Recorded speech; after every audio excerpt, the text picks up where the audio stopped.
But I left there and moved in at Hendrick Motorsports. How was the transition there? It was pretty good. It was a little awkward to begin with. As I said, Waddell and I didn't really see eye to eye. But I'd like to think that because I became like an interpreter between Darrell and Waddell and a buffer to a certain degree, it got better for him. Okay. And it worked for me. And in the I should say, under the circumstances, I gained a new respect for Waddell, and that was a good thing for me because Waddell's a fine man, talented engine guy. He knows that he's a good crew chief, but he just wasn't a good crew chief for Darrell. So I'm glad we got to work together, and for me to change my viewpoints on what I thought about him in the long run, and so it worked out well. And we were able to kind of pull a Hail Mary that year and get Darrell a win, yeah. And move on to 89. 1989 Daytona 500 is the first race that I can remember watching from flag to flag. Mm-hmm. I'm from Nashville, and Darrell was from Franklin. I loved the look of that car. So before I got into the sport professionally, there was Richard Petty, and there was Darrell Waltrip because of the 1989 Daytona 500. Mm-hmm. What do you remember about that day? Every lap. I remember, not just about that day, but because of the circumstances leading into that week. We had a fast race car, set outside pole. Did it on Goodyear tires, and that's when the tire wars were going on between Goodyear and Hoosier. Goodyear had some failures. I think it was Bill Elliott had wrecked and cracked his wrist or something, and they were really concerned about how it was going to work out in the race, so they pulled their tire, long story short. But because of what was getting ready to happen with the pulling of the tire, we started on the outside pole or on the pole for our qualifying race, and we had to change to Hoosiers. We had not practiced on Hoosiers, so we got the qualifying race, and we didn't run terrible, but we didn't run good. And the lack of practice subsequently after that, our setup was off. That's where I'm trying to go with this, is that we struggled with that. Their tire size was a little bit different, and it affected our handling package. Like I say, we struggled, and that day when they started off, we fell back, and we kept adjusting and kept adjusting and kept adjusting, and we still everything that we did, the car was not really responding the way it needed to, and we couldn't run with Earnhardt, we couldn't run with our teammate Kenny Schrader, so it was just apparent that we were going to be, destined to finish, fifth or sixth somehow or another like that. But as the race progressed, and because of trying to work on it, we would sometimes come down pit road when everybody else would stay out, and we got a little bit out of sequence with everybody, and called Darrell late in the race and said, "Hey, I think we can make this on one more stop if we start saving some fuel now and try to get to here." Okay, if that's what you want to try it, let's go for it. Yeah. We're not going to win any other way, and that was fine with him. So we made our final stop, and I had gotten everybody together. I asked Sandy Jones. I said, "Sandy, are we going to get everything out of that fuel cell?" He said, "Yes, sir. Every drop of it, every bit that's in there, you're going to get it out." I said, "Mike, I need for you and the big guy to make sure you get this thing packed full of fuel. I mean, it's got to be packed with fuel. So, guys, make sure you change the tires, get everything tight. We don't need to be coming down pit road." Made that final stop, nailed it. Everybody did what they're supposed to. Mike Powell packed it full, and we started going for it. And I kept telling him, I said, draft anything out there. If you find a seagull, get behind it. I said, you got to save us some fuel. He said, all right, buddy, we got it. So we sat out there, and he got pretty comfortable behind Alan Kowicki, I remember. And we just, like I say, we were just following them along. No cautions came out, and all of a sudden, Schrader has to stop. Earnhardt, everybody that we were kind of figuring in that we were at the race started doing their thing. Well, as soon as they did that, we were able to wound up with about almost a 3/4 lap lead on the rest of those guys. It's us and Kowicki. And he says, Darrell comes, I need to make a pass on him. I said, you follow him. I said, you draft everything. Don't you pass nobody. You stay out of that gas as much as you can. Kowicki has his problem. Says he had a flat tire. I don't know if it was flat tire or fuel. It doesn't matter. He drops go to the pits. So we're going along there, and we get down to about 3 laps to go, and Darrell starts getting, are you sure we're okay? I said, trust me. Just keep going. 2 laps to go. Fuel pressure kind of does like this. He said, I'm out of gas. You're not out of gas. Just shake it, baby. Shake it hard. And all I wanted him to do was try to shake the inside of the fuel cell, because what it does, that memory foam that's in there, it'll capture fuel particles. And you shake it hard, it'll give you some more of what you think you got. So we kept telling him that. But he came across there and took the white flag and said, I'm out of gas, I don't care. You keep going. I kept telling him, don't let up.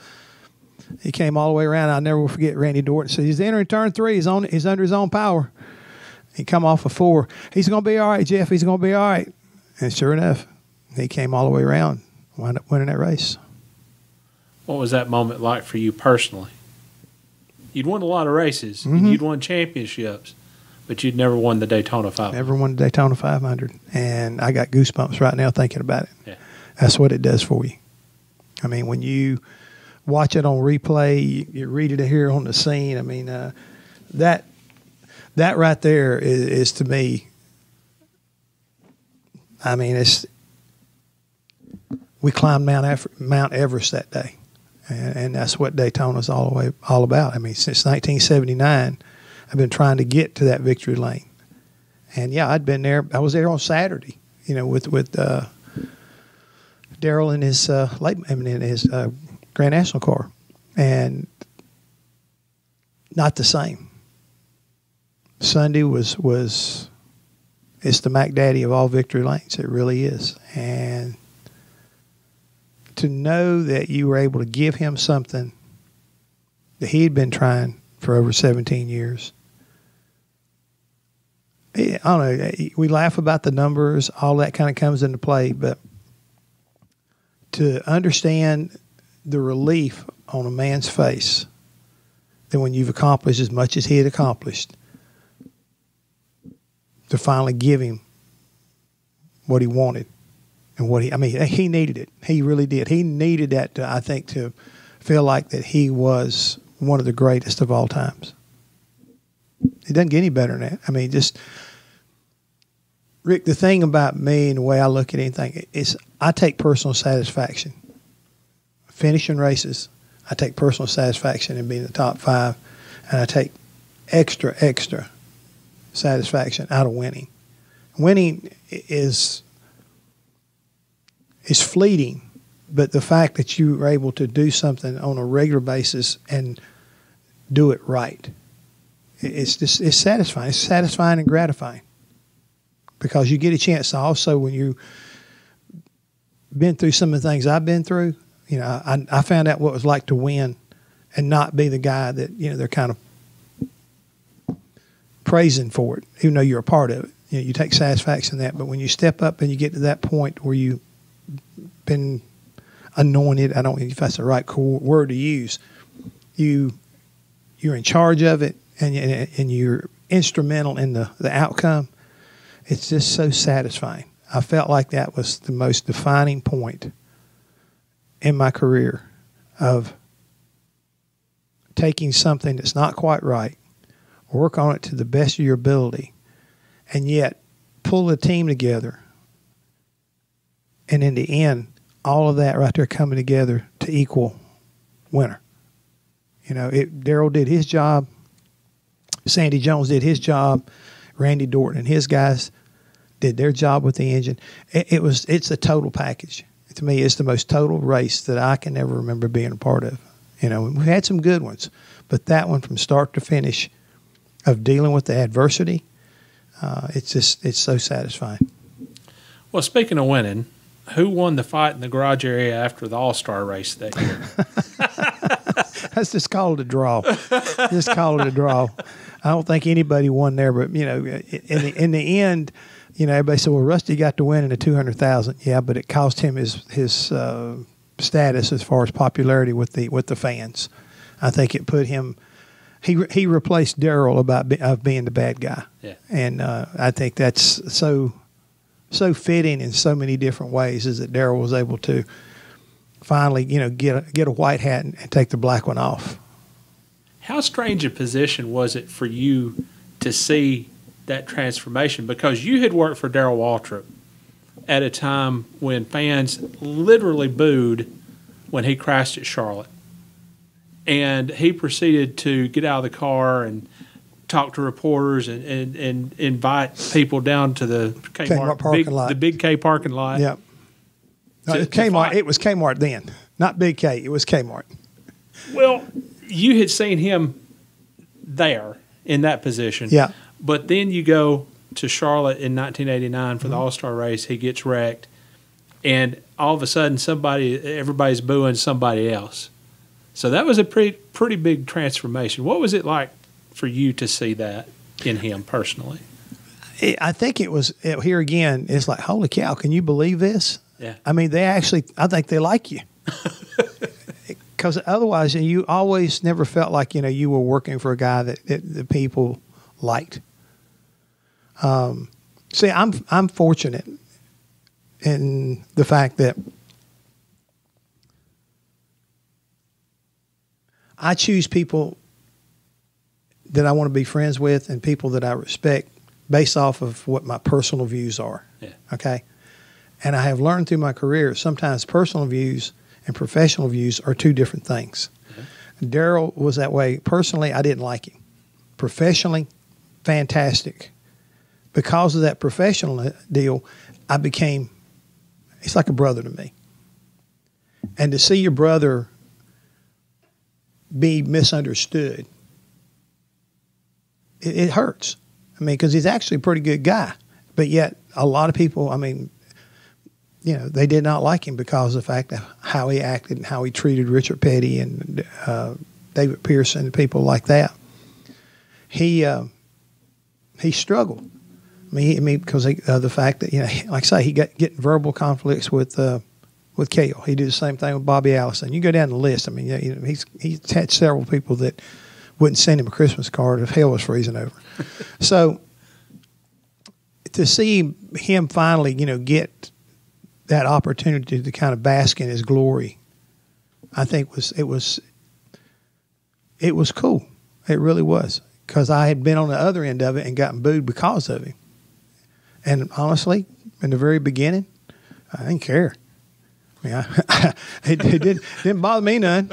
Cale Yarborough was my favorite, but Darrell won me over. I still think the world of Cale, but Darrell, showed me a side of him, and he also showed me, I think, or gave me a better understanding of why he was the way he was. And he felt like that was what he needed to be respected. Put up or shut up, and don't walk the walk unless you, and don't talk the talk unless you can walk the walk. And he was good at doing the walk. Not too good on Icky Shuffle, but he could pretty good at doing the walk.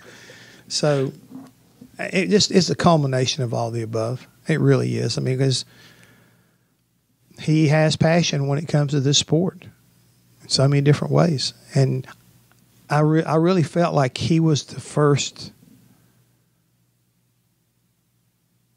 I think he was the first really defining personality that turned heads. A lot of the guys, that I remember, they didn't possess the ability to have a one-liner.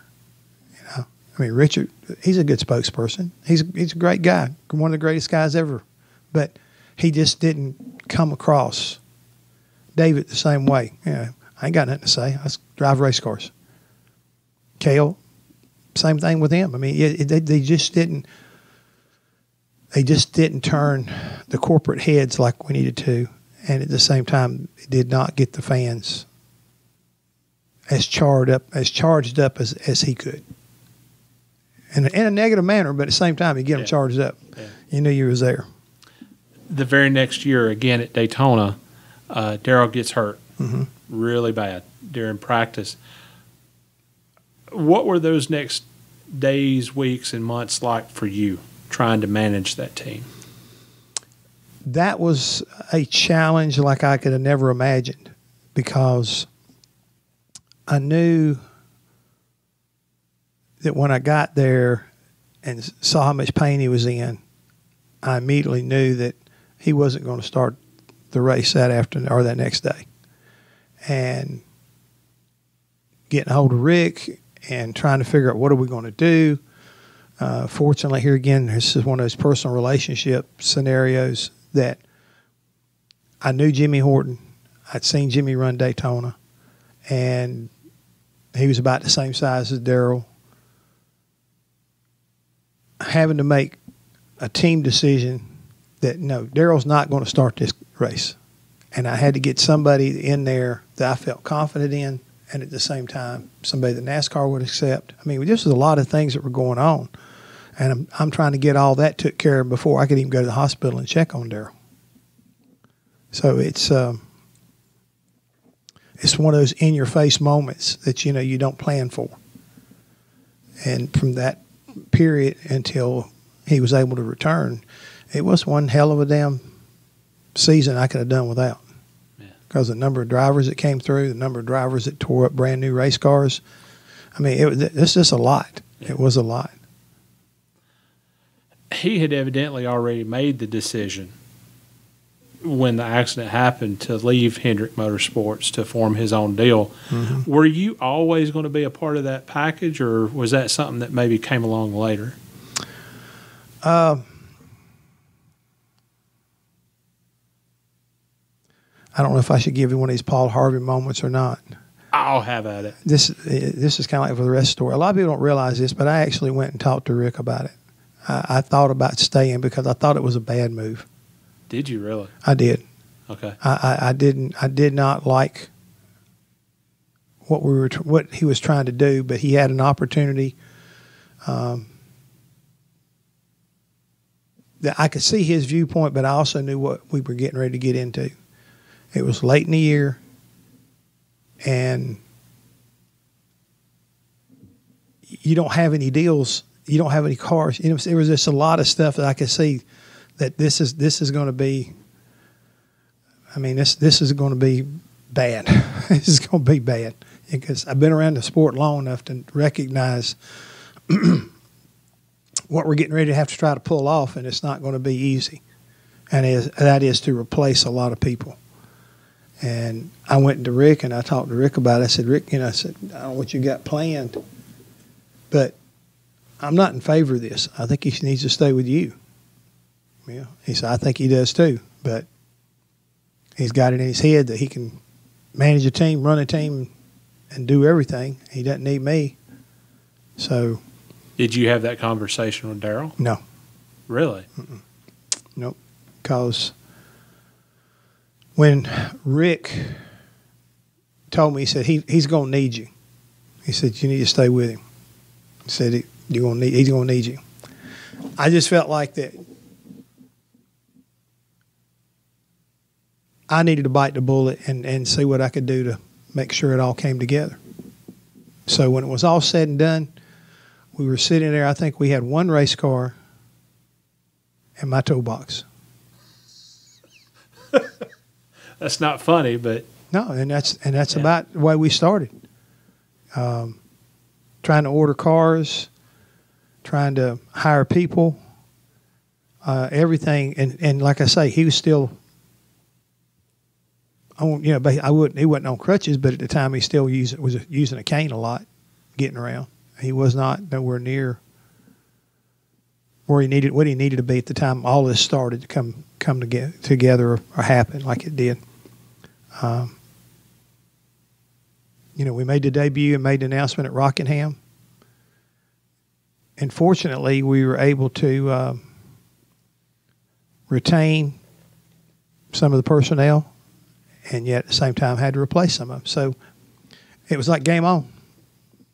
And that's when, I think I probably spent most amount of hours in that shop and working on stuff than I had since being with Junior Johnson. We had 2 cars. I actually slept in the shop many nights, let's put it that way, early on. So what did it mean to you to go to North Wilkesboro early that following year, 91, and win? Excuse me. Here again, the satisfaction of being able to pull it off, to prove a lot of naysayers wrong. Excuse me. I think what's interesting about that comment you just made about to win early on, I don't think anybody remembers how close we came to win the Daytona 500. Hadn't been for Richard Petty, we'd have won the Daytona 500 that day. We ran that well with that new car we got from Banjo Matthews. Richard had an issue and basically ran into the side of us and took us out late in the race. We had a fast race car that day. But going to Wilkesboro, I think, was somewhat fitting because, number one, going to Junior Johnson's backyard. Also,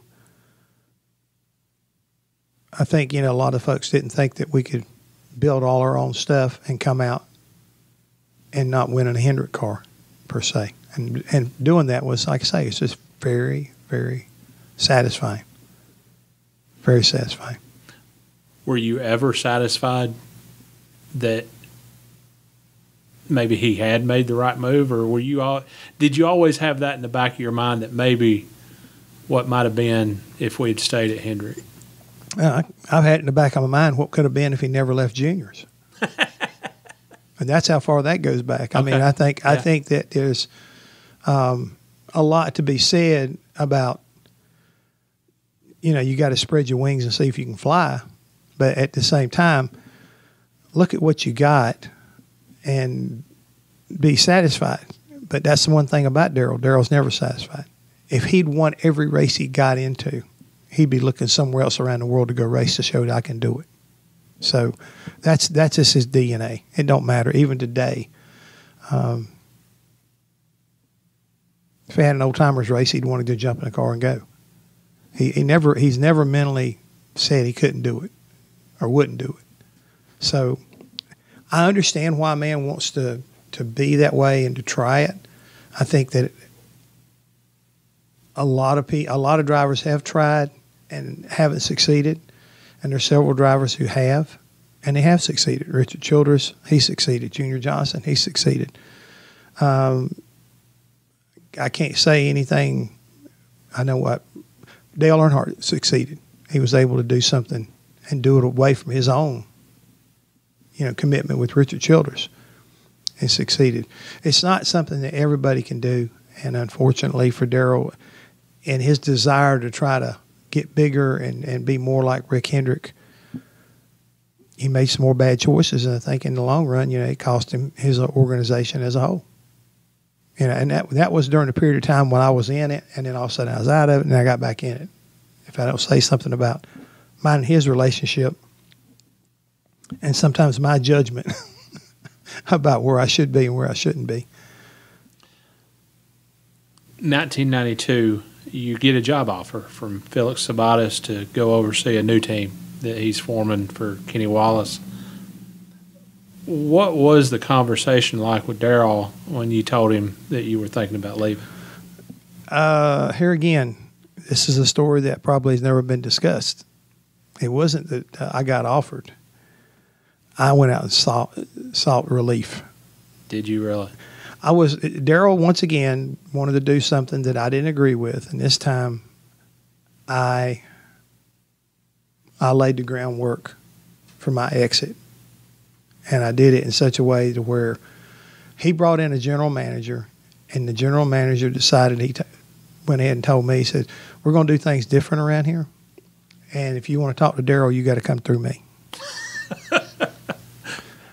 Okay. I'm not wound that. I'm not wound that way. Wow. That's not the way I do business, and I couldn't see where that was necessary. And I talked to Darrell about it. I said, well, I really want to try this, and he thinks he can do this, and I've got all these people and all these sponsors I got to worry about. I said, okay, fine, not a problem. You know, he had Western Auto still on board, and he just felt like that we weren't getting what we needed to get out of our operation. And he thought this guy that he brought in was going to, revolutionize the company, as I say. In the meantime, I'd gone and talked to Rick Hendrick. Rick didn't have anything at the moment. He knew that Felix was getting ready to put this deal together for Kenny Wallace, and he lined it up where I could go meet with Felix, and I got everything in place. And my way of thinking, that I had my ducks in a row where if I needed to make an exit, I had a place to go. We went to Pocono, won the race, and I told Darrell, and he said, we need to talk.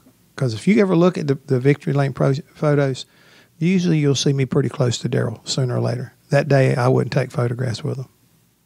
That's how serious I was about what I was doing. I did my job. I got him a victory. And this guy here that he just brought in is claiming he did it.